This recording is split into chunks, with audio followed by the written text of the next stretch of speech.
Okay, so hi everyone. I cannot see everyone right now because I'm projecting and all these things, but soon I will see all these lovely faces. And my name is Marcia Teixeira.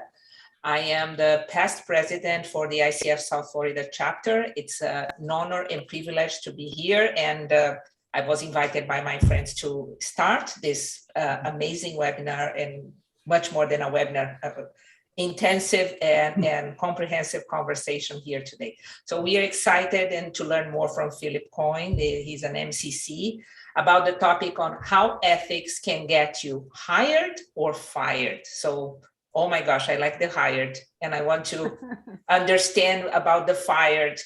So thank you. So this is a series of amazing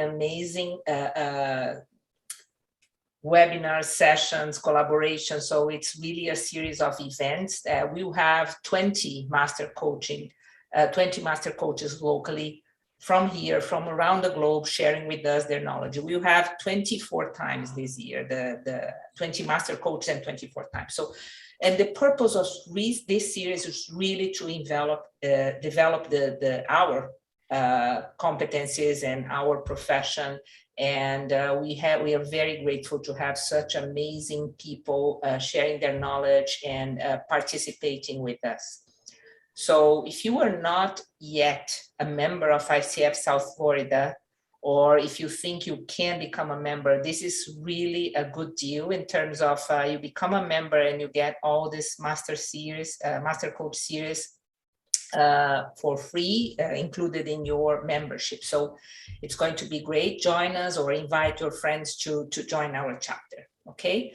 So now, what would you like to gain from this webinar today? So please use the chat. So I'm going to, in a few seconds, introduce Philip. And while we have this presentation, put your intentions, what you want to learn and everything.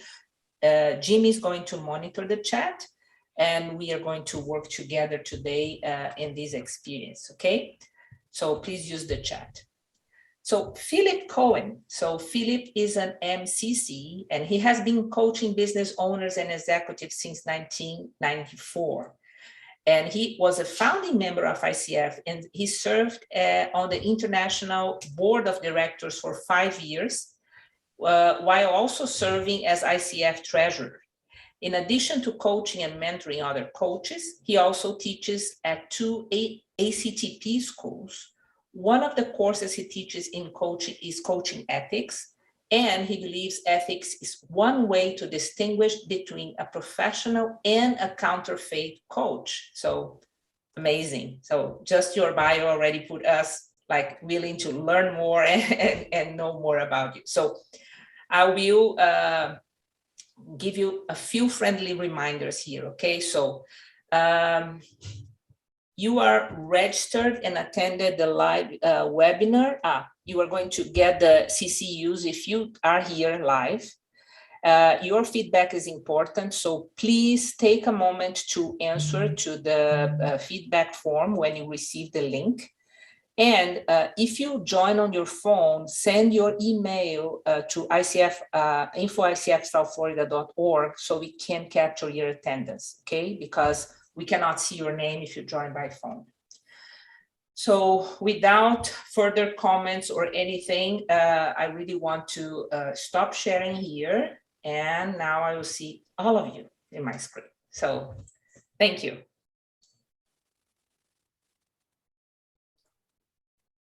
Does that mean it's my turn?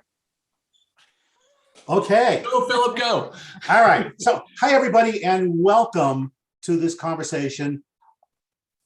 Often when I hear people talking about ethics, I get one of two senses from people. Either, yippee skippy, this is going to be a great conversation, I can't wait to jump into it. Or, ethics, it's something I got to do, but why? The reality is that understanding the code of ethics and what makes a professional coach can literally make the difference between whether we get hired for a gig or not. So let me throw out a typical kind of a situation sort of to get our conversation going. And then we'll talk a little bit more about formatting and how we're going to be connecting with each other for the next almost hour and a half. So here you are a coach, and you've been approached by the owner of a company who says, I want you to coach one of my employees. Yippee skippy, a new client. And what they say to you is, as part of the coaching, I want to be sure that you keep me informed about how the coaching process is going. How do you respond? Okay. No need to answer right now. Keep that on hold for a while. We're going to come back to this a little bit later on. Okay. So our format for today is, first of all, we're going to talk a little bit about ethics, what are ethics, the ICF code, and general concepts around it. We'll talk about some specifics of it. And then we're going to move into conversations about case studies. What I want to be able to do is have a conversation to start with around the theory and the concepts of the ethics, and then move into real life situations, because that's when it becomes real. That's when we start to see, how does this ethical code actually show up in our day-to-day work? So does that work for everybody so far?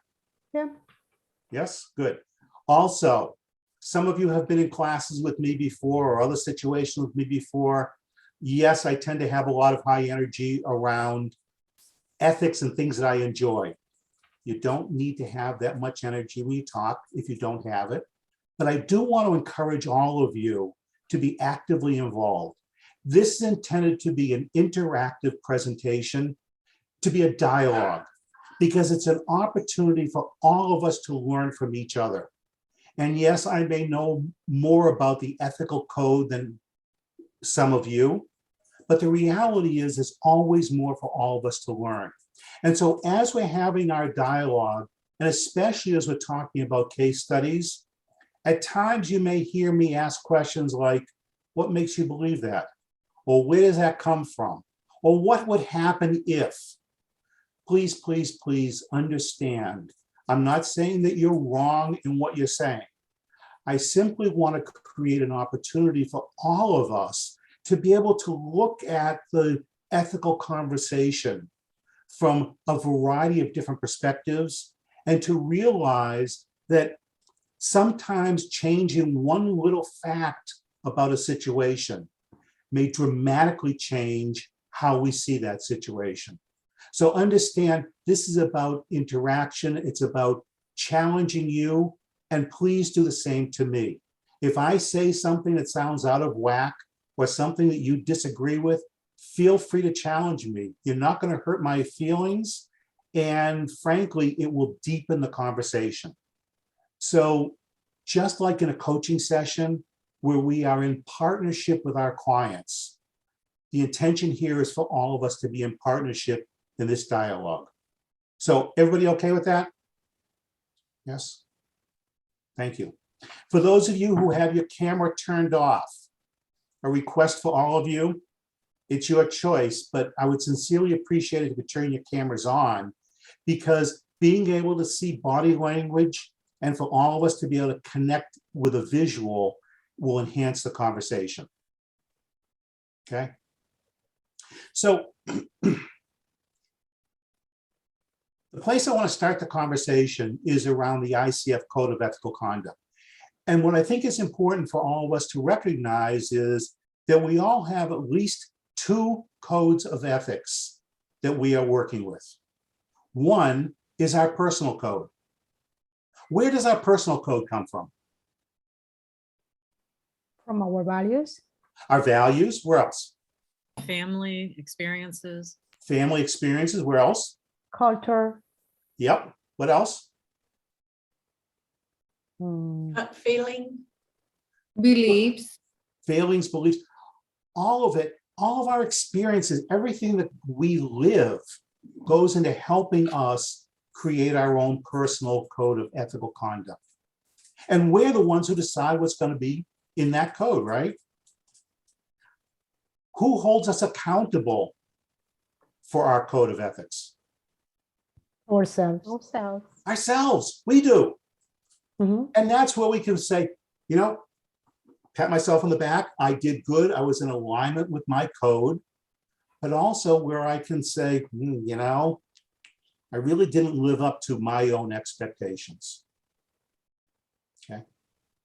We're going to talk about the ICF code in just a second, but let's digress for just a moment.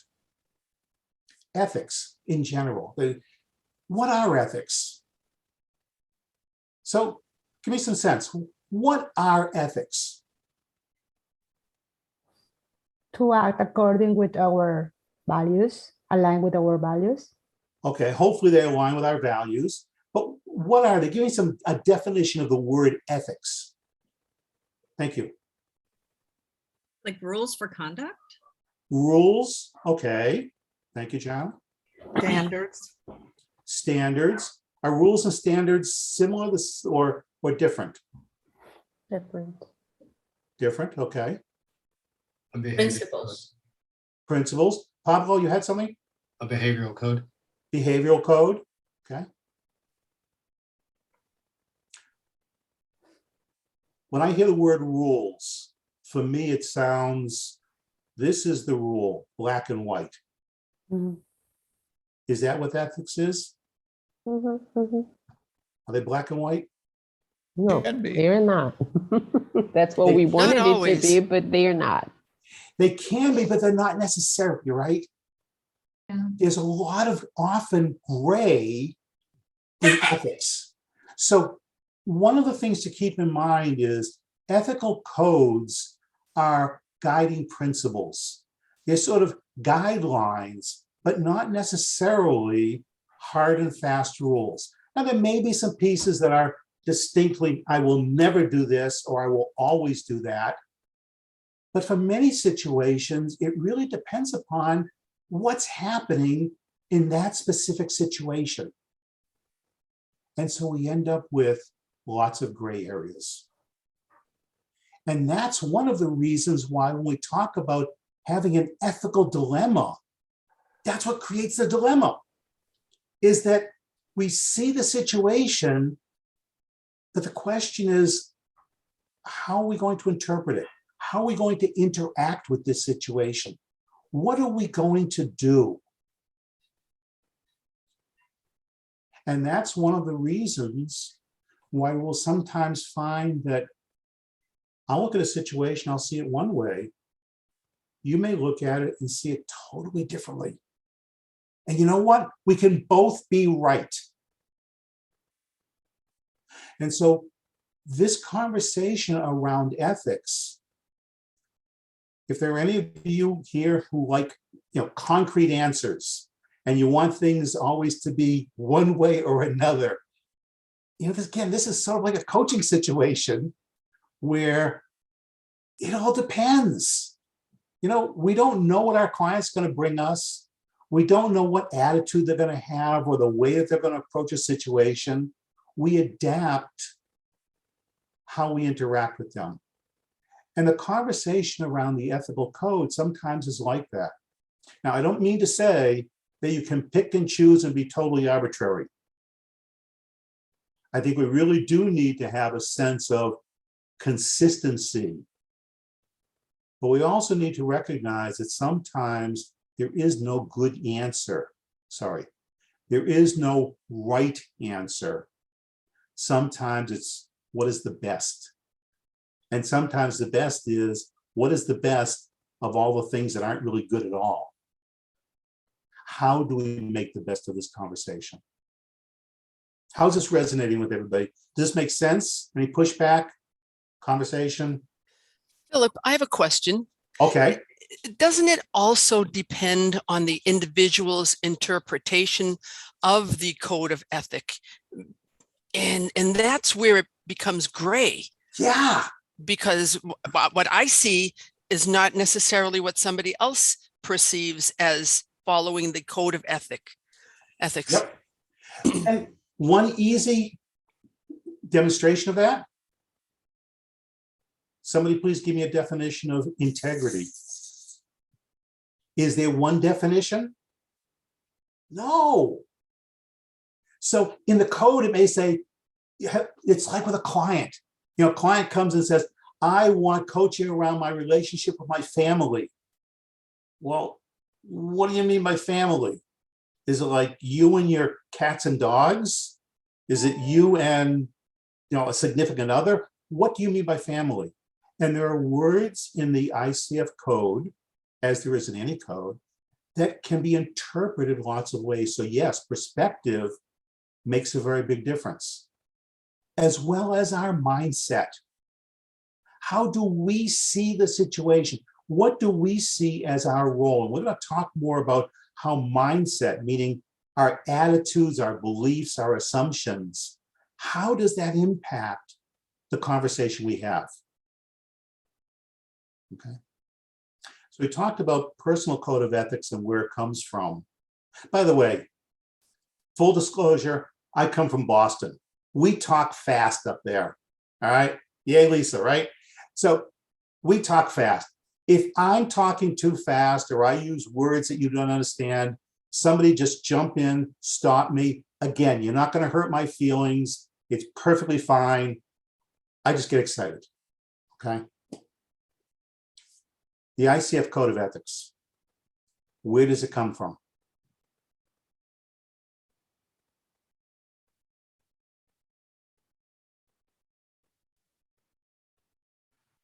Oh, I stumped everybody. Well, I know people who've worked on the ICF Code of Ethics, Okay. ICF members. Is that what ICF you're members. talking about? Yeah. Okay. So there's a committee, right? Mhm. A Mhm. committee who makes a recommendation to the board of directors. It's the board of directors that makes the decision of what that code of ethics is actually going to include. Anybody here on that committee? I'm not. I will be raised, let me lower my hand because I'm not. Okay. So what that means is our personal code of ethics, we choose it, we decide, right? ICF code of ethics, it's chosen for us. And then we have to decide, are we going to accept this whole thing or not? Okay. We're not the ones who make that decision. The same way, how does the ICF code of ethics get enforced? Anybody know? There's a committee. There's a committee. They're the ones who are going to decide based on the facts and on the information of did you violate the code of ethics or not? And if I'm the one who's called to present there, I've got to show up like a court case. I will give my side and they decide whether I have lived in alignment with that code or not. So piece of this is understanding where do the codes come from? How is it enforced? And that there is a difference between our personal code and our professional code. Okay. Now, let me give you all a distinction also, which is also very important.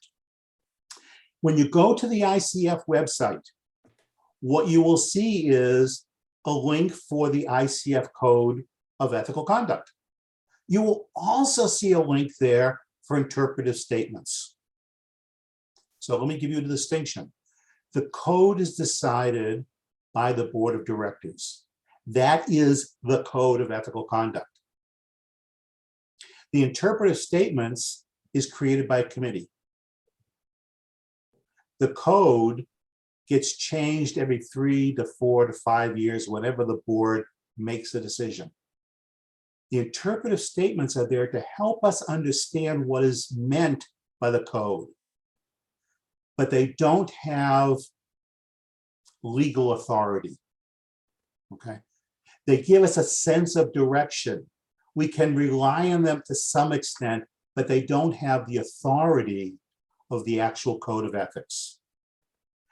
And what's important to also know is that periodically the interpretive statements will change.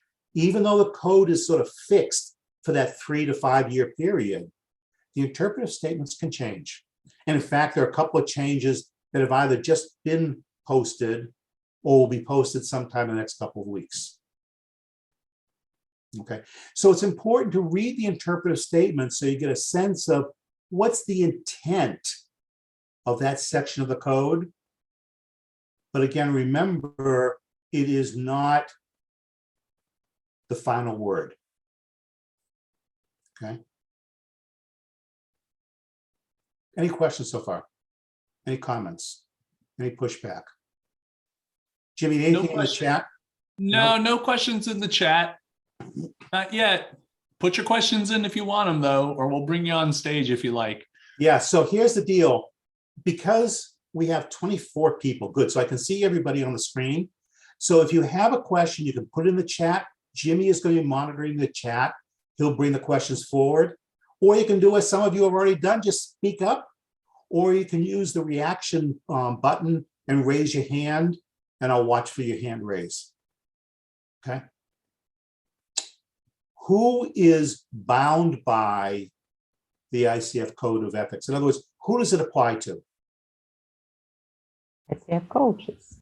ICF. All members. Members. All members. All members, good. All members of ICF, right? Yes. Yep. Yeah. Who else?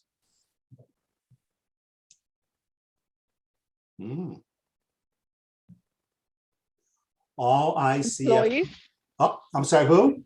employees, Employees, absolutely, thank you. And that's a new change to the code, that employees of ICF are now bound by the code. Now, they have a separate structure if there's a complaint filed, but they are bound by the code.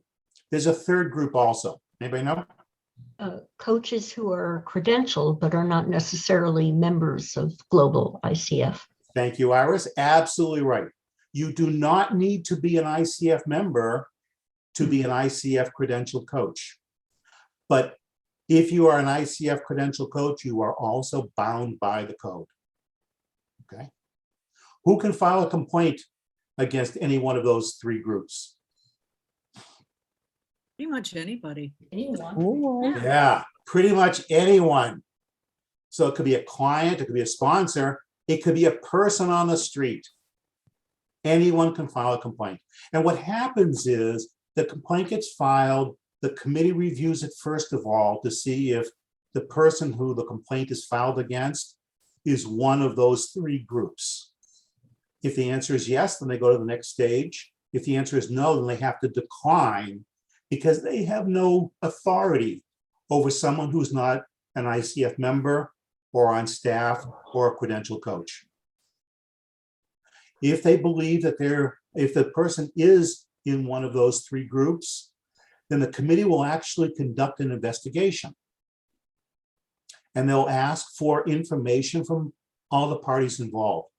So here is a very strong recommendation to all of us.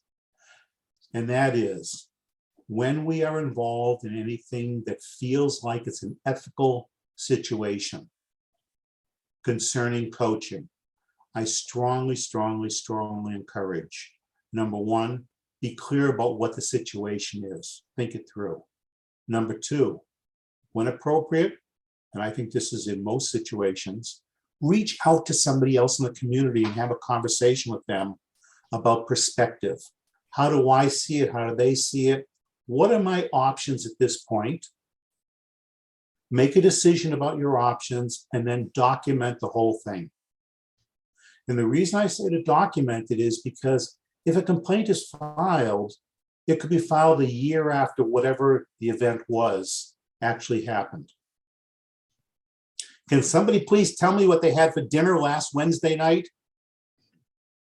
I don't know. So to remember back what I was thinking about a situation a year ago, maybe, or 6 months ago, I may not remember all the facts, but if I've got it written down, I can at least explain how I perceived the situation and why I did what I did. Okay.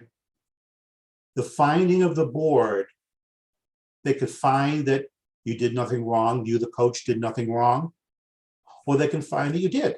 And if you did, they can impose a variety of sanctions, all the way from send an apology letter or take some continuing education, all the way up to they could throw you out of ICF, they can take away your credential. And I will tell you that that has in fact happened.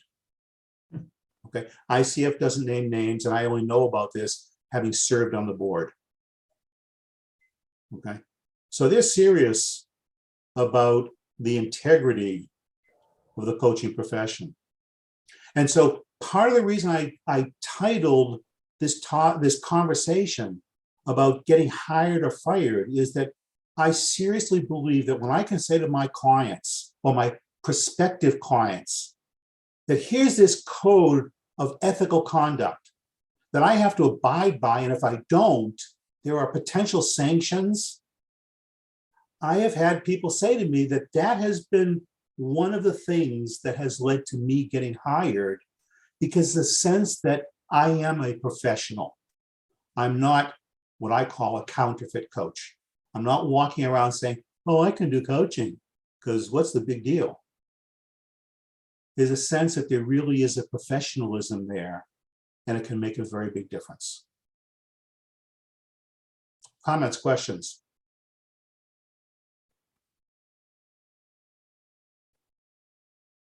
Okay. Oh, very important. The ICF Code of Conduct applies to us as coaches when? When does the code? Yeah, good. I'm sorry, Val? All the time. All the time. So I mean, all day long and everything I do. So I'm at Walmart shopping, it applies to me. Is that what you're saying? Yeah, it does. Okay. All right. Fran, are you going to say something? No, I'm thinking the same thing. I agree. Okay. And Heather says yes also. Heather, good to see you, In by the the sense way. that if I'm at Walmart, I can't be breaching confidentiality and mentioning a client's name in Walmart. So yes, I am abiding by those, the code, the ethics at all times. Okay. Yeah, and it's very similar to standard business conduct that we sign when we are employees of our organization. We abide to that, even if we are not at work environment. Okay. Right? So there are certain parts that I think are applied to us all the time. Like, for example, confidentiality. We're going to talk about confidentiality right now. But here, let me pose a situation. And this is a real situation that was presented to me at one point. Here you are, you're approached by a company and they say to you, we want you to coach this individual. And you say, okay, well, I'm glad to at least consider it, but I want to have a conversation with this individual before I decide that I want to coach them. Okay. Now, when does a coaching relationship start? What's the trigger for that?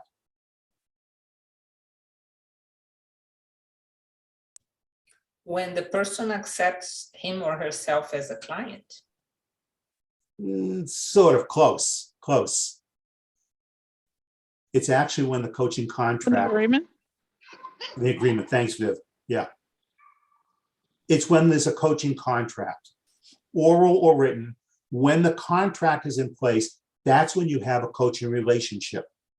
Okay. So now go back to the situation. You're going to talk to this individual, and you talk to them.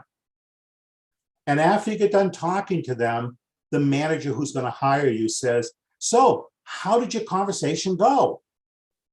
What did the employee say? Do the confidentiality, I'll get the word.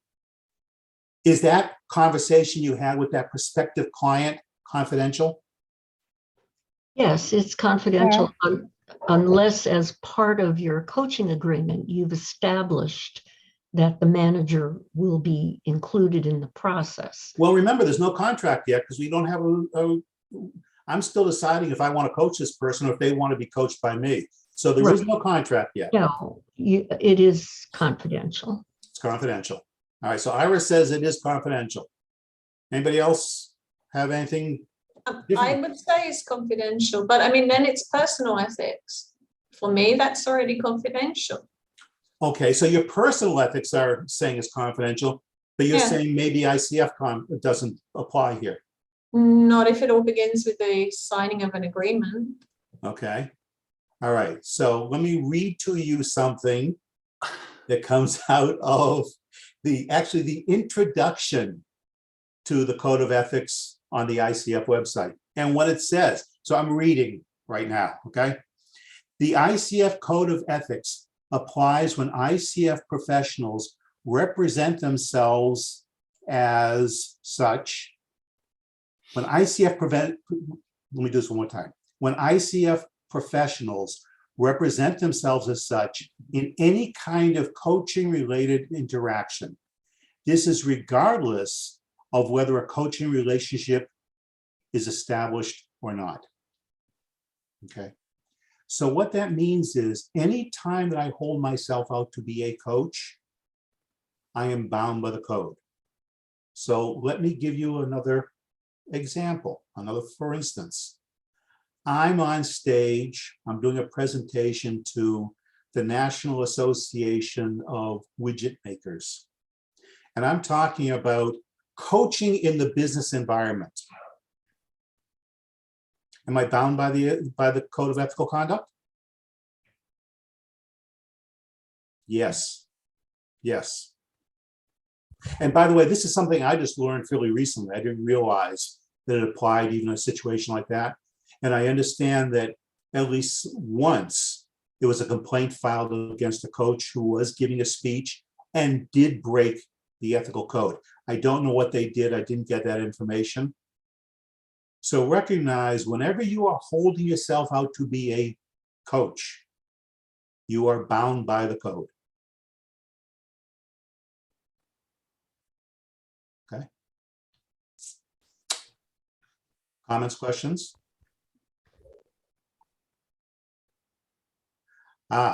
If they're not a member, if somebody's not a member and they break the code, they're not bound by the code. So they're actually not breaking the code because they're not bound by it. Yeah. Okay. Yeah. So in that case, if someone is working with a non-ICF member, non-credential coach, and they have a complaint to file, the best they can do is see if there's a legal complaint there and maybe do something from that perspective. But otherwise, there's nothing that they can do. Now, the place that this gets a little more complicated is, let's say that you are a member of ICF and another coaching association that has another code of ethical conduct. I'll tell you that most of the associations, the ethical conduct codes are pretty similar, but there are some differences. So one place that can cause some challenges is you may be violating one code while you're complying with another.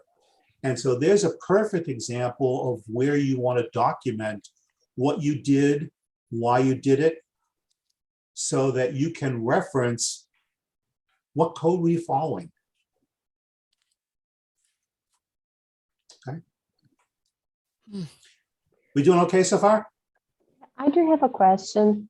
Yeah. When you mentioned documenting or talking to the community in order to see the perspective, but we need to be careful there too, because that's going to be a breach of confidentiality if you mention the details or let the other people know who were you talking to, whatever. Yes, great point. Mm-hmm. Hold that for about another 7 minutes. Okay? Okay. All right. Great. Thanks, Val. Okay. Anybody else? And that's, by the way, a good segue into confidentiality. Because confidentiality is the piece of the code that most people tend to think of. They sort of are unaware or ignore a lot of the rest of the code. But confidentiality is a big piece. So according to the ICF code, what is confidential? What's the basic rule about what is confidential between me and my client?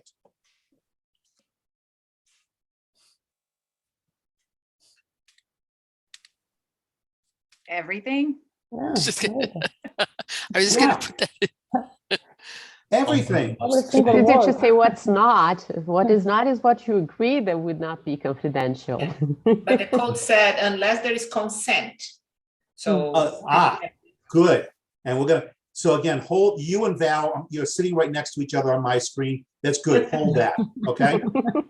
So the two of you have been talking to each other. All right. So everything is confidential. So can I say, for example, I'm coaching John Jones?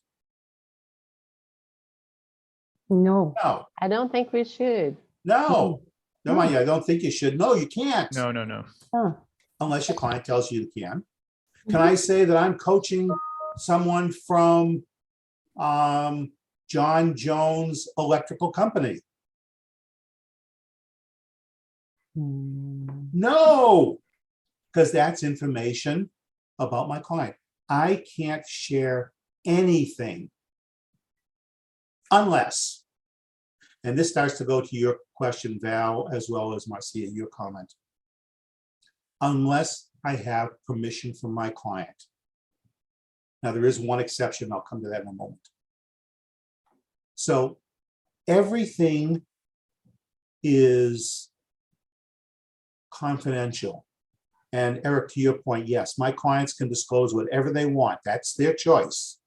But I can't disclose anything without their permission. And remember, it's my client, not the sponsor, not anybody else involved. It's always my client who controls what is confidential. It's very interesting. It sounds like it's even more strict than the HIPAA rules in healthcare. Because there's PHI, but we're saying no information. It's even stricter than that. Yep. Wow. So nothing can be disclosed Actually, unless my client says yes. Yes, Eric, go ahead. thank you so much. Just a quick one. And I just want to be very clear on this one. And it's kind of a yes or no. Are we allowed at all to do any of this sort of, I anonymize it? I have a client who likes eating cheeseburgers, et cetera, or whatever. Okay, good. So you're going where Val actually was sort of going before also. So that's why I say, everything is confidential unless my client says I can disclose. And so this is where the coaching contract becomes so critical. Is what do I have in my contract and how does it address possible situations where things are going to be disclosed? In fact, the ICF code says that if the basic rule is everything is confidential, and if we're going to vary from that, I need to get permission from my client. So there are two ways I can do that. One is in the initial contract, and number two would be something later on. So I might say, Eric, is it okay if I disclose that you're my client? And you say to me, yes. I would say, Eric, please send me an email to tell me that it's okay. Otherwise, I would have it in my contract. By the way, sort of a bonus question. The contract that you establish with your clients, according to ICF, does it need to be in writing? It doesn't have to be, but it should be. It's better if it is. Yeah. There's no requirement, it's in writing. And the reason for that is because in certain parts of the world, a written contract is considered an insult. There's a sense that we do things by handshake. So it's up to the coach to decide. Now, I will tell you that I don't want to do any coaching unless I have a written contract and signed by my client. I won't have my first coaching session with somebody until they sign a contract. And the reason for me is because I want to be sure that there isn't a misunderstanding. And the only way I can really do that is to have something in writing. Now, I suppose if we did the contract, say on Zoom and recorded it, that would be equally good, I would guess. But I like writing. Somebody, who was that going to speak? Thank you. Oh, Viviana has her hand up. yeah, Yeah. Viviana. My Yeah, question catch is, for how long? Talking about confidentiality. Please. Wait a minute, Lisa, you put yourself on mute, please. Oh, I'm so sorry. okay, I that's okay. thought, Yep, I get Sorry. it. All right, Vivian, yeah, Can you hear me now? yeah, yep. Okay, yeah. My question is, for how long? The For how long? confidentiality. I mean, and the example that you gave, if I coach a client 2 years ago, Yep. can I say, I coach that with Coca-Cola, for example? Okay, so confidentiality is for forever unless the Okay. contract says something different. Okay. Okay, good. So up until recently, we needed to provide ICF with a list of our clients when we Exactly. apply for credential. Okay. Right. Mhm. You can't do it unless you get permission from your client. So in my contract for years, I've always had a clause that says, at some point I may apply for a certification for coaching, and I want your permission to be able to share your name and contact information on that application. So when they sign my agreement, they are giving me permission. Now, some coaches will do that as a standalone. I want as much in my contract as possible so I know where everything is. Okay.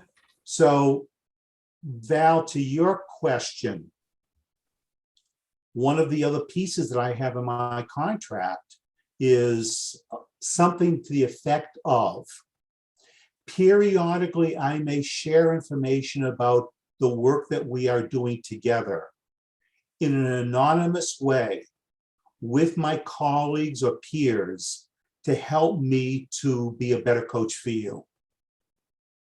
So when my clients sign that document, they're giving me permission to take out their contact information, to make it anonymous, but make it okay now for me to share that information. Now, frankly, I think that clause is there as a just in case.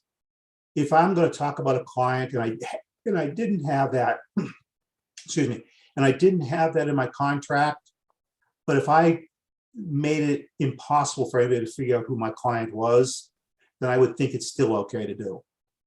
But I put it in my contract because I want to be extra safe. Mhm. Okay. So a piece, if you take nothing else away, take this away. The strength of your contract is going to have a huge impact on the quality of your relationship with your client and whether or not you're putting yourself in jeopardy or not. At the same time, having a quality contract is again one of the indications of a professional coach and could make the difference between whether you get hired or not. Okay.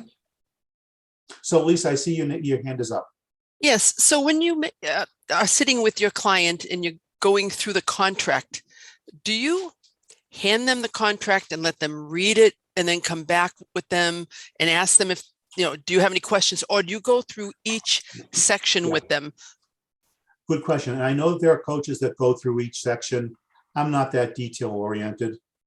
So I send the contract out with a note attached to it that says, please read this. If you have questions before you sign it, let's discuss whatever it is. And invariably my clients don't. I mean, they go ahead and sign it and we're done. Okay.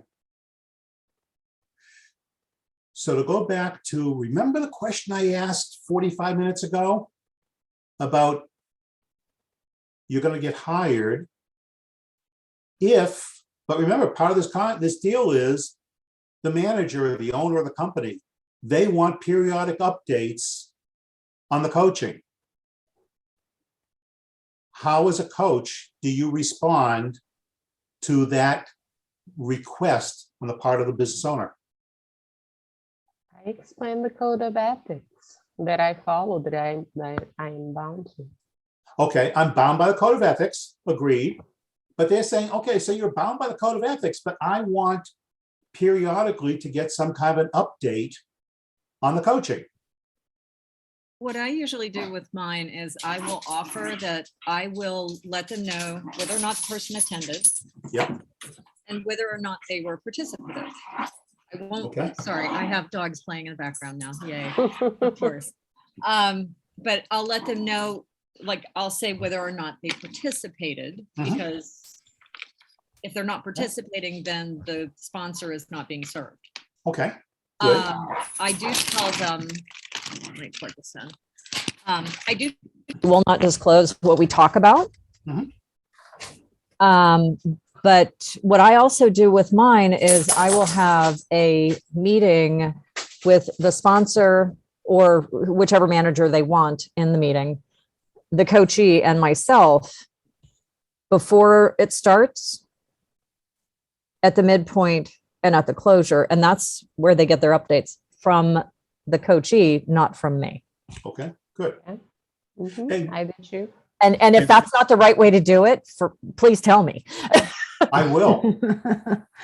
Okay, but before I do that, this is really time out just for a second, everybody. Just want you all to know, and Joanna, to you especially, I have done a totally non-scientific survey that is statistically unvalidated, and nobody has been involved with this except me.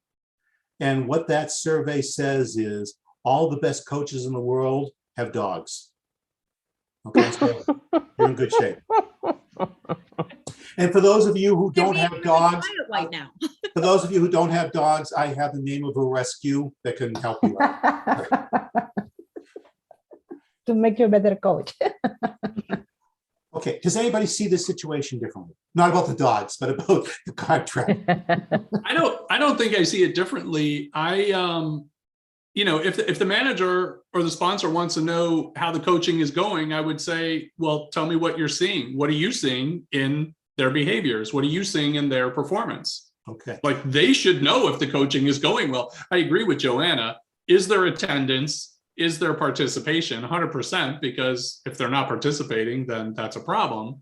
But Okay. I think I would put it back on the the manager. Okay, and I agree with you that ideally there are some measures of success that are visible that can be in place. But remember what this manager is saying, that a condition of the coaching is I want periodic updates. So Jimmy, I'm sorry, you don't get the contract. Okay. I've had to have that conversation with clients before that if you want the periodic updates, I'm not the right fit for you. Okay. And it's usually worked out in my favor. In fact, it's always worked out in my favor. okay, and let me give you what you might want to do instead, just in case for that one or two. The way that I would answer that question would be, it depends. It depends on what my client, my future client, agrees to. Okay. What I have now demonstrated is I'm flexible enough to have a conversation. I've also demonstrated that it's not my choice, it's my client's choice. And I've demonstrated that as part of the conversation, let's make sure that we have an agreement that works for everybody if possible.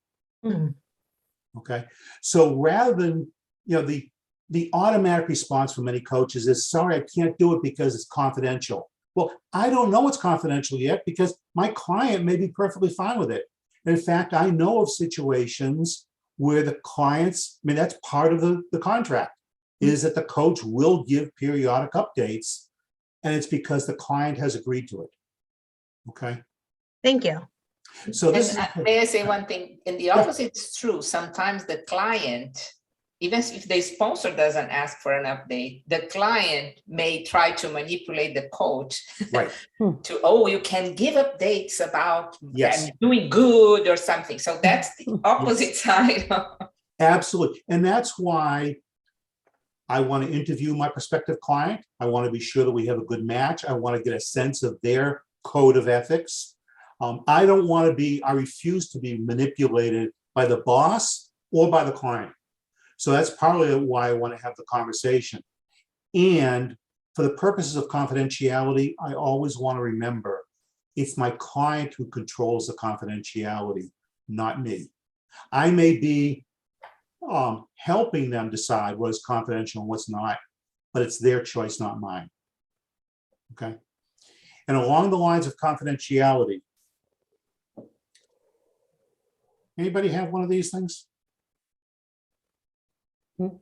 Anybody? Yeah, a couple of you do. Okay. Hey Siri, are you listening to me? I don't have an answer for that. Is there something else I can help with? Okay.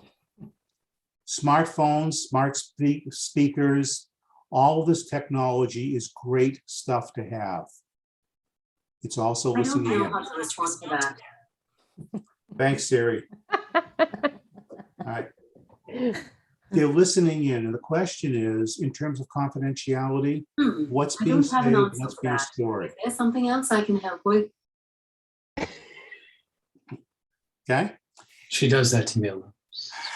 She does it to me every once in a while too. So my point is, with technology, we need to be very careful to have a conversation with our clients about confidentiality. And it's not just about their name and where they're working and the content of their work, of the conversations. I want to have conversations with my clients about, do we want to go into a room where there are no smartphones, smart speakers, any of this kind of technology? Do we want to have our conversations out on the beach somewhere, for example? What technology should we be using? Some of you may know that we're using Zoom right now, but other technology like Skype and a couple of the other video conferencing programs actually say in their terms of service that their technicians can listen in on your conversations. I don't want to use any of those services. Now, Zoom specifically says that they will not allow any of their technicians or any of their contractors to listen in. I want to be sure I have that conversation with my client. If I'm using a company phone, who owns the data on that phone? The company. The company, and there is case law on that. If I'm taking notes about my clients and I'm using a company computer, who has access to that computer? The company. The company. So this is part of the conversation I want to have with my clients. So for example, if I'm working with somebody who's in financial services, many of their phone calls are recorded. I want to think about, I want my client to think about, do we want to have our calls recorded by their company? Or do we want to use a different medium? I want to be clear. Can I send them texts? Can I send them emails? Who gets to see their stuff? And I'm going to have that conversation at the very beginning of our relationship. But if we start to change our topics and move into something that may be more sensitive, I'm going to have that conversation with them again. Because maybe, for example, we've been talking about business and I've been sending them texts about coaching and whatever. But now we're going to talk about their personal relationship. Maybe they don't want me sending them any more texts on their personal phone because their significant other has access to that phone. Okay, so we need to be very much aware about, are we taking notes and keeping them on company computers? How do we control the confidentiality? We are responsible for anything on our end, but we also have a responsibility to at least inform our clients so they can make a decision about their end. So let me give you, again, true life situation. There was a manager at a company who approached a coach and said, I know you are coaching this employee. Now, I don't know how they knew that and whether it was just a shot in the dark or if they really did know, but they followed it up with. So first of all, the coach has to decide, do they acknowledge, yes, I am coaching that person or not? But beyond that, they said, give me an update on the coaching. There was nothing in the contract about giving updates. So how did the coach respond? No. No, I can't give you an update. I won't give you an update. The manager went to the IT department and said, I want copies of the phone calls and I want to see any notes that are on this person's computer, and got access to the information. Okay. So one of the things that's important, whether you're an internal coach or an external coach, is for something to be in the contract around confidentiality. And if you're working as an internal coach, especially, hopefully there have been conversations, excuse me, conversations about the confidentiality of the coaching work. Okay. Important to remember. Do we have any internal coaches here? 1, 2, okay. And I can't see for those of you who are not on video. If there are internal coaches, you need to remember that as an internal coach, you may be subject to 2 codes of ethics, meaning the ICF code as well as the code of professional conduct within your company.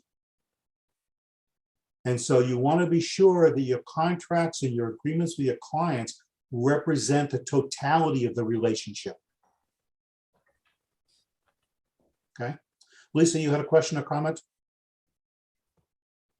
Yes, so it's one thing to write down the notes on the company's computer, but what's your take on the written pad of paper on your own? Now, I know that there'll be some people that will say if you're writing things that the person is saying, you're not being present. So I understand that part, but there's a legality of having a written piece of note, not just something I can see on the computer if it's the company's computer, but your own pad of paper that you take notes.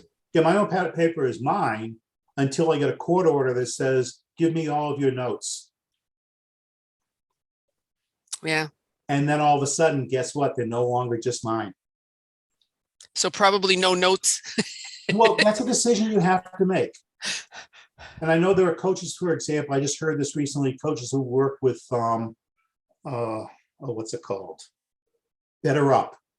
And they evidently use a centralized computerized system, and they keep notes there, and they're subject to whatever their internal requirements are, but they could also be tapped into if there's a court order. So, taking notes, you got to decide, is it worthwhile? Is that going to benefit you? Does it expose you to anything? And by the way, the other piece is when you terminate your coaching relationship, you have to think about what records do I have from my client that maybe I need, what do I need to keep and what do I need to destroy? That's interesting because Eric just asked, are we under any requirement to retain our notes? Depends upon the contract. Typically, no, but it depends upon the contract. So, for example, I do know of a coaching situation. See, I've been through a lot of these things between my mentees and where I teach and with other people who know me in the community. I hear about all these kinds of things that, you say, how could that possibly happen? Well, it does. So I do know of situations where, here, let me give you the way it was set up was the coach was going to, as part of the coaching process, do 360 assessments. Anybody not know what a 360 is? Okay, a 360 is you will go out and interview the people around me, the people who report to me, my peers, my bosses. So you'll do sort of a 360 assessment of what people think of me, my work, and what I do. Okay. So the coach was doing that as part of the coaching contract. And in the contract, it said they would do the assessment. And then as soon as it was done, first of all, it would all be kept anonymous. And then as soon as it was done, the records would be destroyed. The notes would be destroyed. Okay. Several months after, and then they did the coaching.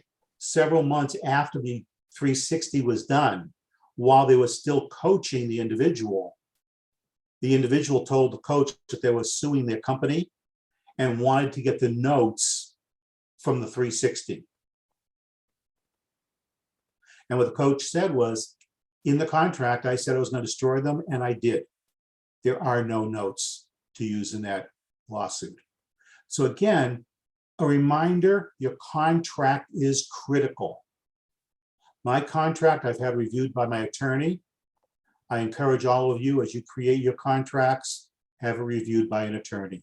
Now mine, I want to be in as plain English as possible, but I also want to be sure that the intent of it is carried through. Okay. And there are lots of samples of good contracts floating around the community. ICF has samples. Your chapter may have samples. If you're at schools, the schools have samples. If anybody wants to see mine, I'm glad to share mine. So there are lots of samples of them around. What you want to do is create a contract that works for you and works for your clients. Okay. Tony has a question. Yes, Tony. Thank you. So let's say I'm an internal coach and my phone was, or their phone was the company owned the coachee's phone. If they went to their IT department, because I would not tell them anything about the session, but they went and they looked at notes or something like that, is the coach still responsible, even though the coach has said, I can't share with you? Okay, so when you said that you are an internal coach. Right. If I'm using company equipment, then unless we have a contract as part of the internal coaching that says that this material is all confidential, then sure, the company can access whatever they want to access. It's theirs. But if the company accesses the coachee, not the coach, let's just say that I don't have any notes, but the coachee might have notes, and the company looks at those notes, who is responsible at that point? I mean, I could always say, you know what, I quit. I'm out of here. Yeah. That's wrong, but. Yeah, so to your point, no, as the coach, I would not be responsible, but I would want to have had a conversation with that client up front and look at what the contract says that would bind both of us, as well as binding the company. So no, I could not be held responsible if the company goes and grabs their stuff. Right. But I would have wanted to have had that conversation up front. If I hadn't had that conversation, is that a I mean, I'm a very trusting person. I mean, Yeah. Would that be a problem? Well, keep in mind that in the code, it says it's our responsibility to inform our clients of what's in the code of conduct. So confidentiality is part of the code. So I would say that that employee probably could file a complaint. How far it would go, I can't tell you that. Okay. Yeah. That's helpful. Thank you. So remember, anybody can file a complaint. How far it goes, it's up to the committee. So transparency is just where you need to be in all ways. Okay. All right. Yeah. Thank you. And remember, part of this also goes to the quality of the relationship you have with your clients. Now you're identifying another piece, which is as an internal coach, and I've worked with a couple of internal coaching programs. Again, transparency is critical, and thinking through what is this relationship we are creating. I want to be sure that that's clear. I'll also tell you that as an external coach, which is what I am, as an external coach, if I'm coaching someone within a company, so the company is the sponsor, I'm going to have at least two contracts. One with my client, the person I'm coaching, and another one with the company. Because I want to be sure the company is clear about what is the relationship of all the parties involved. Okay. Thank you. Thank you, because that actually gets into the conversation then with multi-party relationships. So there's more than one person involved. We need to be especially cautious that everybody who's involved is aware of what the relationship looks like. And multi-party relationships could be that a company hires me to work with one of their employees. So now we've got at least three of us in the relationship: the company, the client, and me. Multi-party relationships can also be I'm coaching multiple people within an organization. Whether they know that I am coaching others, potentially there's either a conflict of interest or there's carryover of information. So I want to be especially careful of thinking about who's involved in this relationship and who do I need to keep informed or who do I need to get consent from for this relationship to be as incident-free as possible. Did that make sense, everybody? Okay.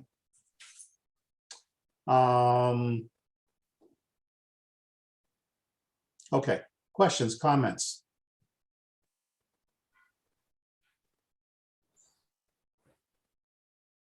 Anybody want to pose some case studies? No? Am I giving you too much already? Well, we're going to do some case studies. So now, boy, I hate to say this. I've got a long list of case studies that we can work on, far more than we're going to get to, but let's get started and go through the process. So here we are, first case study. You are separately coaching two senior vice presidents of a company. During one of your coaching sessions, one of the VPs tells you that the president has decided that he is going to retire in 6 months, but the announcement is not being made public yet.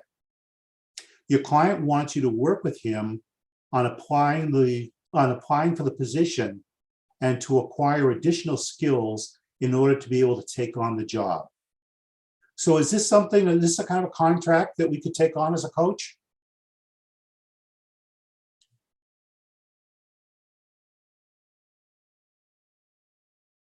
This means yes.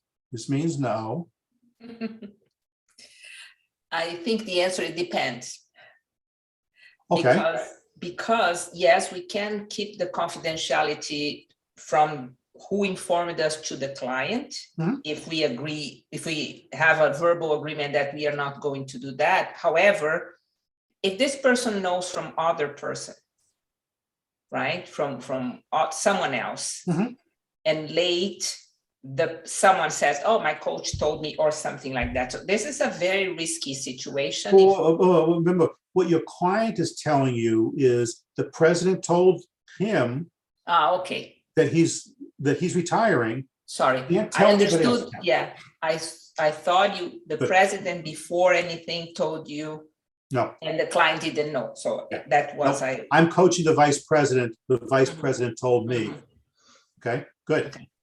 Okay. So yeah, this is the kind of engagement because we're going to help them make the application and we want to help them get the skill set to take on the job. And remember, we're already coaching this vice president. So this is a continuation of work that we're doing. Okay. Now, so does everybody okay with this so far? Well, I have one question. Yeah, go ahead.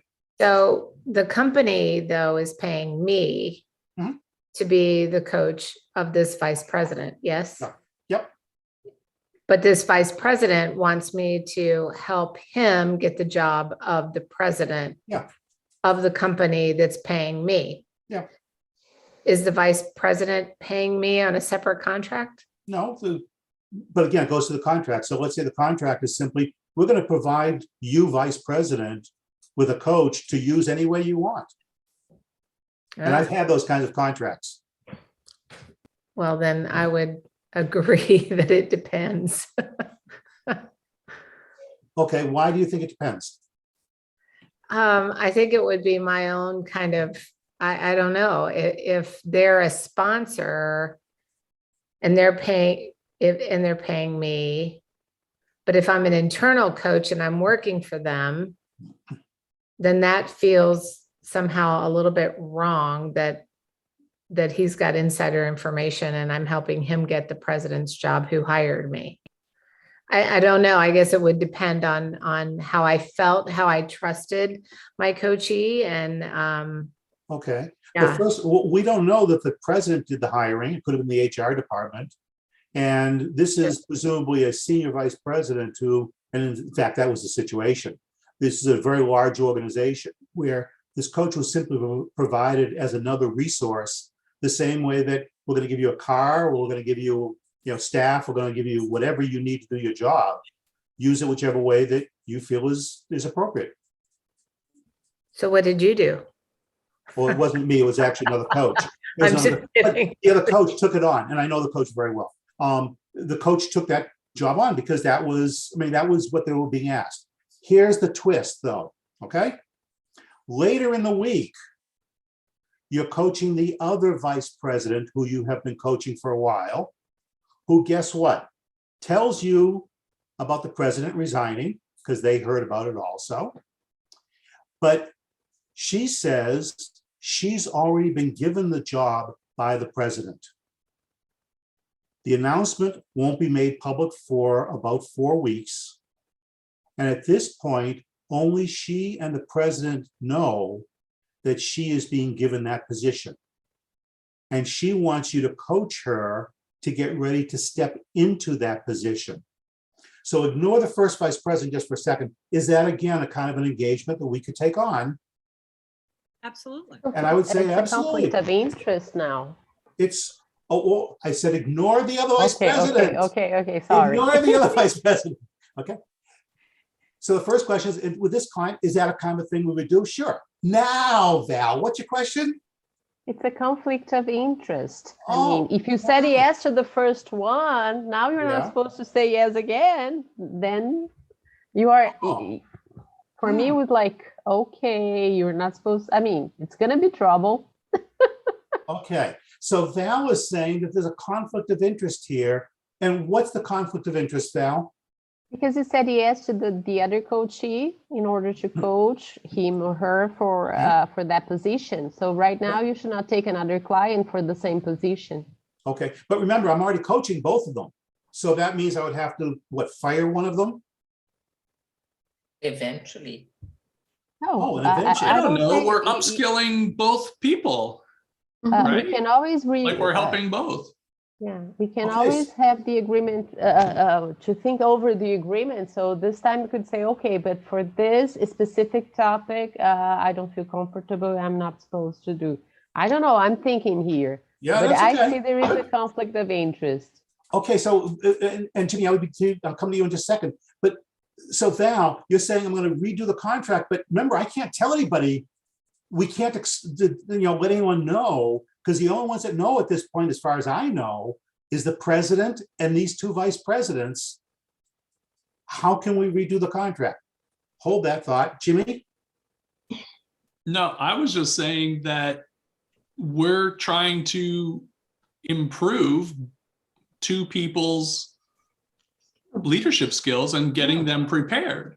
Okay. It doesn't matter what the outcome is. We're just looking to improve their skills, their positions, their mindsets. So So I you're could work with both of them. So you're saying you would continue working with both of them? I don't care what the outcome is. Okay. That's up to them. So you're saying no conflict of interest here. I've got two clients. They both want help. I want to help each of them grow. So I'm going to keep working with them. Good, Yes. thank you. And Iris, I saw you smiling, so I think. Yeah, I don't really see the conflict because in working with the first individual, we haven't made any guarantees that this person is going to get the job. You know, I might want to explore with the client if the opportunity came up, something about my curiosity as to what might happen if he or she didn't get the job or the job did not become available, and how could the person use the skills obtained or grown during our coaching engagement in another direction. And those are great questions. What happens if? And those questions could be asked, frankly, of both of them, even though the vice president who says, the president already promised me. Okay. Anybody else see anything in here? I see that you might lose the trust of your client, because if afterwards he talks to the other vice president and she says, well, I was prepared by Fran Smith for this job, and he said, well, so was I. You mean she knew and she didn't tell me? trust annihilated.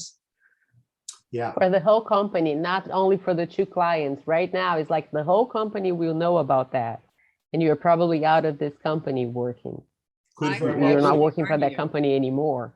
Could very well be. I would Joanna, argue that, because I will tell you that what happened to me was I was coaching the founder of the company and a senior VP, and the founder was literally being coached on how to, because they couldn't fire the person, they didn't know how.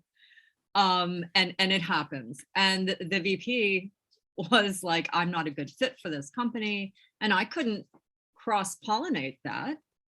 So it's literally, I have a client and I deal with this client.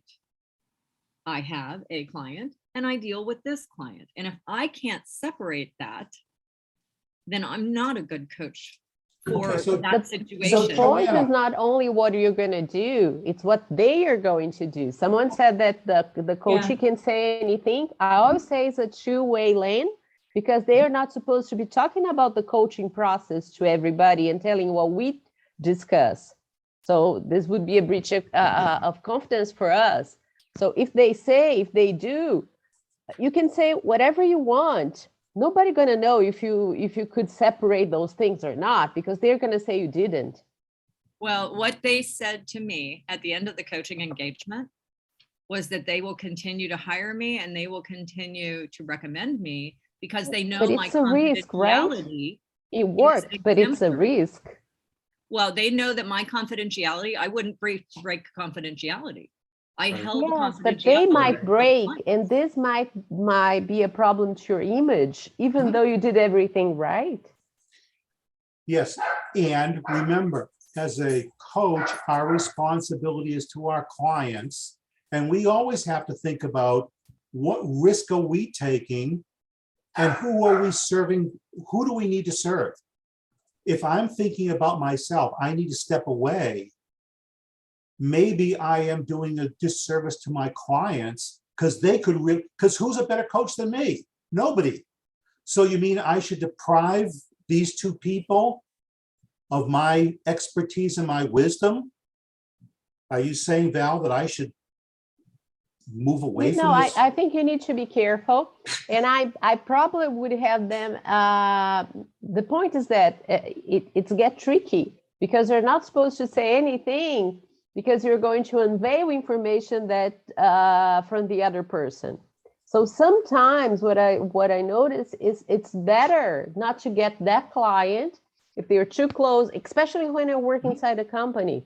It's like it's a competition, 2 leaders fighting for a position. So maybe say, okay, I'm going to get one, not the other. And that's okay, but you have to be comfortable about that and understand the risks. That's what I'm saying. Okay. I see conflict of I look at interest. it like, I'm not saying it's quite right or wrong. Okay. Val, yeah, go ahead, Jimmy.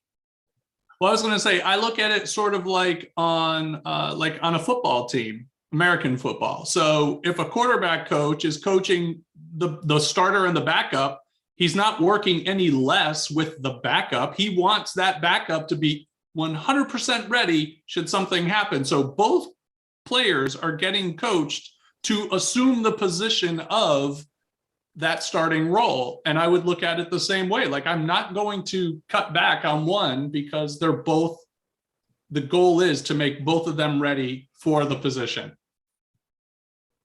They both know. Okay, so here, let me interrupt just for a second. So Fran, I want to come back to you for a moment. So you're saying that you would be uncomfortable coaching the 2 of them because it could be a conflict?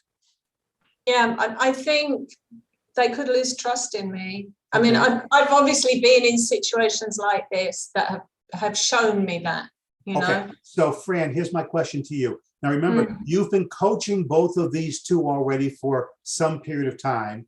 Now this situation shows up. So if you're uncomfortable, are you going to withdraw from the relationship? I might say that I'm uncomfortable with that, and I can't reveal why for questions of confidentiality. So I would prefer not to coach you on that topic. Yeah. Okay, so that is one possibility. The reason I'm bringing this up, everybody, is because there's the reality. First of all, there's the sense of what do I do? Now the question is, what do I do about it? And so, Fran, that's that's possible. At which point your client may say, well, wait a minute, what do you mean? You're supposed to be coaching me to help me get better. So your client may push back, may not. So that's one possibility. Val, it sounds like you would actually walk away from the relationship, or one of them. You're on mute. You're on mute. Okay. Thank you. Usually when we are coaching inside a company, they know we are dealing with different clients and they might be colleagues or competitors in a way. So it's easier. But when you, for example, you were coaching in different levels, and one might be saying, I'm going to fire that guy. And you're coaching that guy. And that guy is saying, I want to do this and that. So you are in trouble. So most of the time, before you get in trouble, you should pay attention to which clients you were accepting inside the company contract. Absolutely. So that's my point. That's part of the interviewing process. But my point here is you're now in the situation. It developed after you were already there. What do you do about it? So if you're going to withdraw, and this is a question for all of us, if you're going to withdraw, do you withdraw in this case from both of them? Do you withdraw from one? If you're going to withdraw, what do you say to them? How do you get out of it without disclosing that you know what's going on? Okay, so this is the point of the distinction between intention and action. My intention is to serve my client. The question on the action is, how do I go about serving my client the best way possible without breaching the code of ethics? I always try to be transparent without, saying that, okay, I feel uncomfortable about something. There is something else here that I'm not allowed to share, but this is making me uncomfortable, and I don't feel like I'm able to coach you anymore. Okay. But I would be the problem, not them, right? So. And I like that approach of it's my problem. I also want to be prepared if my client is pushing back and telling me, but why, but why, but why? So again, it's about the reality. And the reason I bring these kinds of things up is because you want to think about them now before it happens, because hopefully it never does, but the reality is it might very well. I'm watching the clock, and Jimmy at some point is going to ring a bell or do something and pull me off the stage. So as I say, I've actually got many more case studies here that I wanted to go through, but we had a lot of other conversation. So tell you what, Jimmy, you didn't even know I was going to do this. I didn't know I was going to do this. I want to get you all out of here on time. That was the commitment we made to get you out of here. Today's what, Wednesday? That was the commitment to get us all out of here? Oh, isn't that a commitment? I'm fine. The agreement. That was the agreement? Yeah. Remember, I'm on the West Coast, so I'm fine. I don't want everybody to start falling asleep on me. Ain't nobody falling asleep. Well, and I'm glad to stay here as long as anybody wants to stay. But my question is this: for anybody, if you have to leave or you want to leave, whatever, I'm just thinking about my schedule. I know Friday morning I have a conference call a little bit later my time, but I'm available from 11 to 12 East Coast time. If you want, I'm glad to continue this conversation. We'll put it on my Zoom or something or other. But if anybody wants to continue going through some more case studies, I'm glad to do that Friday morning. Is anybody interested? I'm interested, but not available. Is it going to be recorded? Sure, I can record it if you want. Yeah. So I'll tell you what, if anybody is interested in doing something Friday morning from 11 to 12 Eastern time, send me an email. I'll send you a link because I have to set up a Zoom account or a Zoom link. I'll send you a Zoom link. We'll get in there. If you want to be there and you can't be there, email me and let me know. And I'll send you, we'll make available the recording. Okay. And just so everybody knows, I'm not going to take all of your emails and throw it into my database and spam you and all the rest of that garbage. Okay. So if you're interested, do it. Let me give you my email address So write quickly, or Jimmy, you can send this out to everybody. It is Philip with one L at ptemmc.com.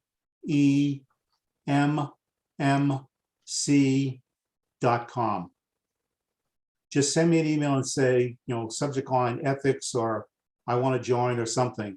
Something so I won't think it's spam and throw it away. And I'll send you a link later today, tomorrow, and we'll meet for an hour. Okay. All right. Yeah, I was going to say, if you want, if you send me the link, I can send it to the group, and then maybe that makes it easier so you don't have to run them back and forth. That's fine too. Okay. Okay. So I guess I'm out of time, and if you're out of time, you're out of time. I would let you go for another however long you want, but I'm sure people have commitments here. Well, and anybody wants to stay. Yeah. Actually, Philip, I want to know what that coach decided with those. Good question. And actually, the coach is an MCC, which means that's one of 800 people in the world. And what that coach actually did was withdrew from both engagements because they felt it was a conflict of interest, and they felt it was inappropriate for them to be working with both of them at a time. And they had worked with these clients for an extended period of time up to this point, but they withdrew. How did they withdraw without breaking Disclosing. confidentiality? Essentially, what the piece that I know is they said to both of them, I've become aware of some stuff that I can't share with you. So sort of what Val was saying earlier. And I think Fran said the same thing. And I have to withdraw from the engagement. If you set the contract up where, I mean, and you're talking with them and they know that you're coaching the person and not the problem, isn't it okay to coach them both as long as everybody in the company knows that? I mean, I'm just trying to think, if you're an internal coach, it's going to be really hard to withdraw.